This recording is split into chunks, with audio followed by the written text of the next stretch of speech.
Well, I'm out checking on the cows now at our other farm, and I noticed that a cow has separated herself from the herd and is kind of in this back 60-acre pen back here. So we're gonna take you on a little adventure to see what we can see, make sure this cow's okay. And I'm guessing she probably has a calf tucked back here.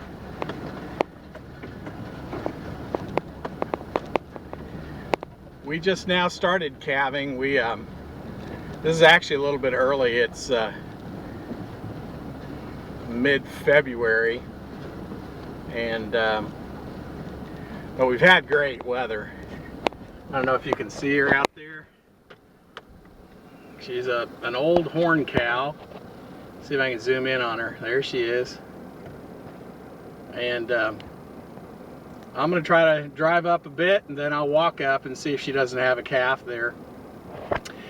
This is kind of a warning to you guys. My cows are pretty easy going. We don't keep any crazies around here, but some cows, you know, can be pretty protective, and it can vary from year to year. So we're gonna see. We'll leave the dog in the car because we don't want her to feel any more threatened. Now we have a Livestock Guardian Dog out here, and he's gonna follow me. His name's Bandit. He's probably gonna follow me out here.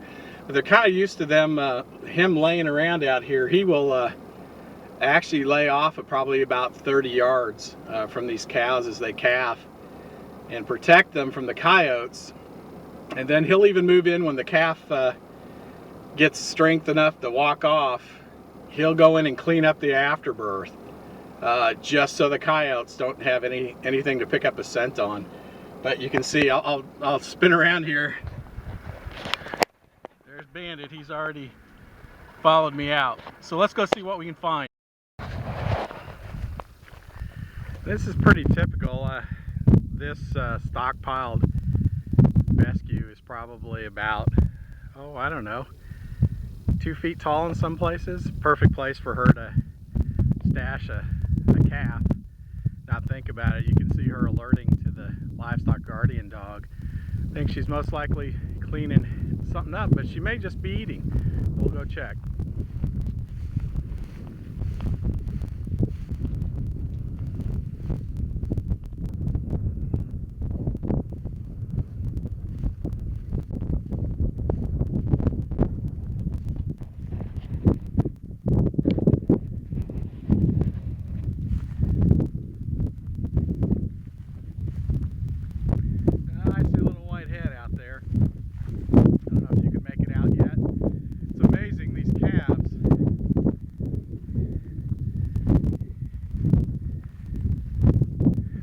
They hunker down, it's awfully tough to find them.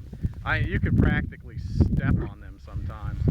You can see she's warning off the dog, and she will get after it.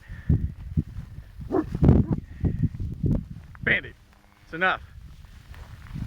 You stay back. This is a really good cow for us. She's out of an old Brookview line. We were only able to get a few of them, and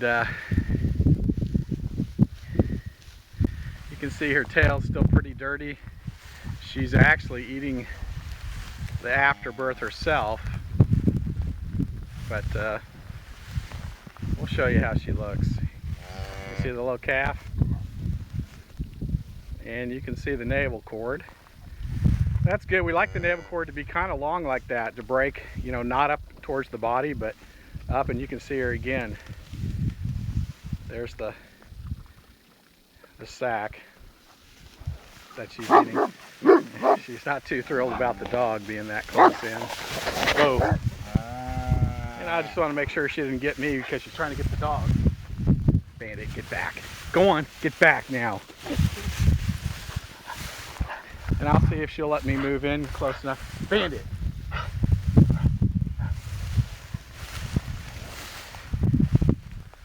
You know, the calf's very alert, healthy. strong on its feet. Let's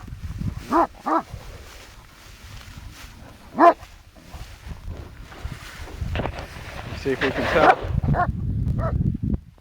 See if we can tell what. We got a heifer or a bull calf here.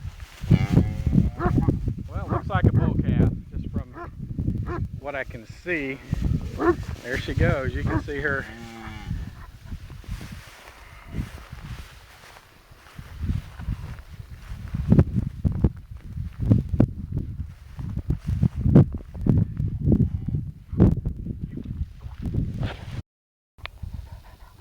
And the reason the dog was giving the cow kind of the run around is that dog wants to get in on that afterbirth and get it cleaned up.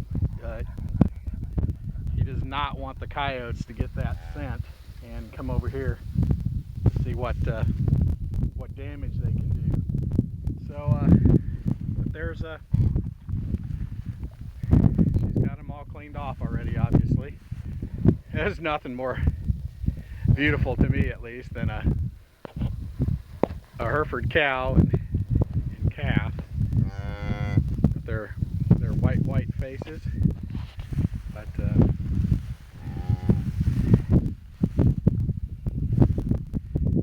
in a little closer. And I'm trying not to upset her too much. Let her kind of get used to me. Of course, she's pretty used to me already, since we're always around here. Sometimes if it's really wet, we've had a lot of rain or something like that, we will go ahead and take some iodine in a cup, and we'll dip that navel cord in some iodine just to cauterize and to disinfect that, so that nothing does enter through the navel cord. But as long as it is how it dries off, we like to see them, you know, dangle down like that, because if they break off right at the navel, right at the body, it could be in a point for infection to start. So we'd rather see them a little bit longer, and you know, this calf looks really good. So I'm gonna see if I can just continue this video for a little bit, so I have both my hands, and I'm gonna walk up and see if I can check the calf out. This is kind of funny. When we first started doing this, I'd ask Carol. She'd come out and find a calf, and I'd say, well, is it a heifer or a bull calf? And she said, well, I don't know. And I said, well, does it have one holes or two holes? And she was totally clueless. She didn't have any idea what I was talking about. One hole or two hole. I'll let you guys figure it out. But of course, the other way around is if you can get your hands on the calf, obviously, is then you can get a little closer inspection. But sometimes they're awfully strong early on, and pretty tough to run down or to get your hands on. And of course, the mother has a lot to do. A lot of times they'll just lead them away, and you can't get too close to them. But I'll see what I can find and report back here in a second. Well, it's a boy. So we've got another bull, which will help us carry on this line. We don't have very many females. I wish we had a few more females, but obviously we can carry a lot of genetics forward, more so with a bull every year than you can with a heifer that or a cow that only give you one calf a year. A bull can make a huge impact on your herd, you know, pretty quickly. So there it is. We did find out a calf was out here. That's why she had separated herself, which they do a lot. And that he's strong and healthy, nice shiny coat, and we'll see how he grows up.